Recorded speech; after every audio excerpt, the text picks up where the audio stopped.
Well, Michael, you've had a 15-year career being the science news correspondent for ABC Television. Mm-hmm. I mean, that was a period when you were kind of, mining what's going on the frontiers of science and trying to communicate to a lay audience, hey, this is what's really exciting. Yes. It's a lot of what we do here at Reasons to Believe. We go through the scientific literature and try to pull out new scientific discoveries that really are going to help build the Christian faith. But I'd like to hear how you operated during that 15-year period, and to some degree still do. The vetting process that we used at ABC News, or that I just use personally, whether I'm doing it for ABC, CBS, CNN, Fox, I've worked on all those networks, is the same. And that is, I bring a lot of the scientific experience that I have as a scientist to the task, which means I like to go to the primary literature. Mm-hmm. Okay? Let me give you an example of the kind of resistance that I encountered early on. I started doing Good Morning America, and then 2 years later, a Nightline invited me to join them. Mm-hmm. And then I started doing 2020 some short while after that. Also, I started doing I remember seeing you on Nightline. Yes, Nightline with Ted. Yeah. And there's an interesting story. I can tell you about that in a minute, but if we have time. But then I also did World News Tonight with Peter Jennings, who was a fellow Canadian. Mm-hmm. Really loved Peter a lot. And so anyway, I would say to my producers early on, I would say, listen, I've got a tip from one of my colleagues that such and such is happening, or that such and such was just discovered. Now, you would think, because they hired me, partly because I had close connections with the scientific community, being a scientist myself, right? I was still teaching at Harvard early on, right? So I was still very, very plugged in. You would think that they would say, okay, fantastic, to get, let's get on the air as soon as we can, let's scoop everybody. That's not the reaction I got. What the reaction was? Yeah. They said to me, no, we haven't seen it in the New York Times. Oh, no. Yeah. They didn't want you coming in with a scoop. And New York Times has that section. I don't know if they still do, but they did, the Science Tuesday. Right. So for the networks, and it's not just for ABC, I'm not just picking on ABC, NBC, CBS, all of them, they went by what they read in the New York Times, and maybe even the Washington Post, but specifically the New York Times, because most of the media have their headquarters in New York. So they get, like about 3 or 4 in the morning, they get the newspaper of that day delivered to the studio, and the producers comb it for any breaking news and so forth. But that was their source for news, for science news. Now, to you and me, I know that's preposterous, right? But I just wanted you to know that that first simple thing that I imposed for vetting stories was, let's just go to the primary source, just didn't work. I think I know why it didn't work. It's because you're dealing with people who were unwilling to take a risk. Yes. And, we'd run into the same thing. People say, Hugh, you're going to write this article? What if this science doesn't stand up? What if somebody comes up with a discovery and says these people are wrong? Yes. And so there's nothing wrong with telling our constituents that, Yes. This is how science works.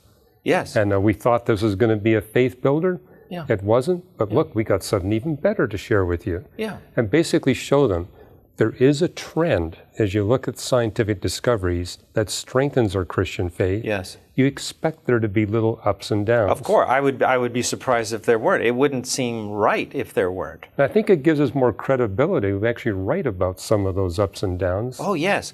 In fact, I was hoping you wouldn't. I was hoping you don't cherry pick, because this is a lot of the problem that I think with people who are less than honest with the truth, and that is, they'll pick only the stories that support their point of view, right? Mm-hmm. There's I just saw a study, they call it a collective narcissism. This, especially with regard to fake news, which is such a big issue right now, and with this young pick generation, your stories, right? They can customize their news feed like they can customize everything else.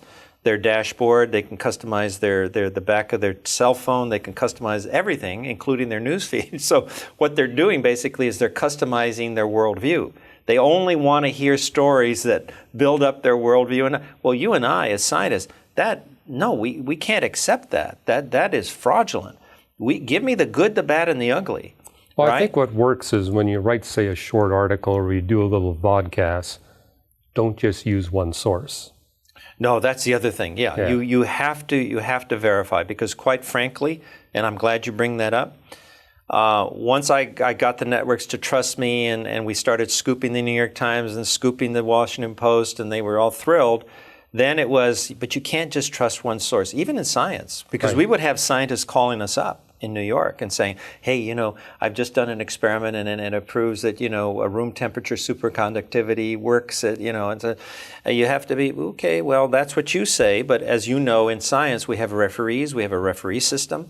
I think in the same, I wanted to import that same kind of ethic, that same kind of bullet point into my vetting news stories.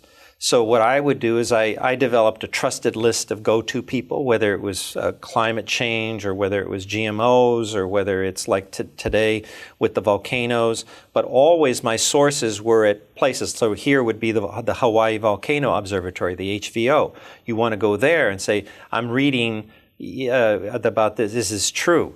Okay, you want to go to the USGS, right? The U.S. Geological Survey. You want to go to these people who are on the front lines. At least have one other independent source that's willing to reflect on the discovery.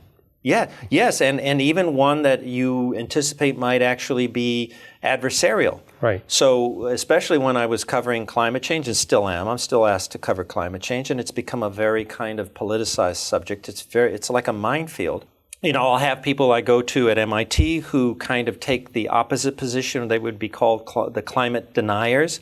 But then I also have other people like Michael Mann who are kind of climate alarmists, some people might say, is I want to get both points of view. I want to listen to them. I want to vet the facts. I say, all right, this study just came out.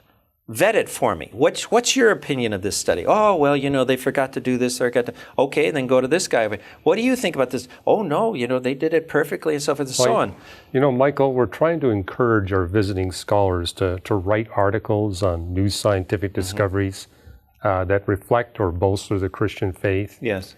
And what advice do you have for them or for us in trying to encourage them to actually get into this and then be a little more confident? I would say, for sure, look at the journals, because that's a primary source. But even look beyond the journals. You've got to follow up journal articles by just getting on the horn, talking to the authors, and then identifying people who are maybe in competition with those authors and talk to them. That would be the short list of things that I would advise. And how about getting it into a lay accessible form? Oh, well, that's a whole nother subject we can talk about. Yeah. Okay. Then translating that into, let's talk about that for sure. But that for now, that would be my advice to them. Certainly go to the primary literature, but go beyond that, talk to the authors, and then talk to the people who are in competition with the authors, and get a sense from that kind of back and forth what's true and what isn't. And then remember this, all scientific knowledge is temporary. It can always be bigfooted by some new discovery that proves it to be wrong. So always speak with humility and with love. And get people excited about what's going to happen in the future. Of course, absolutely. Very good. Thank you.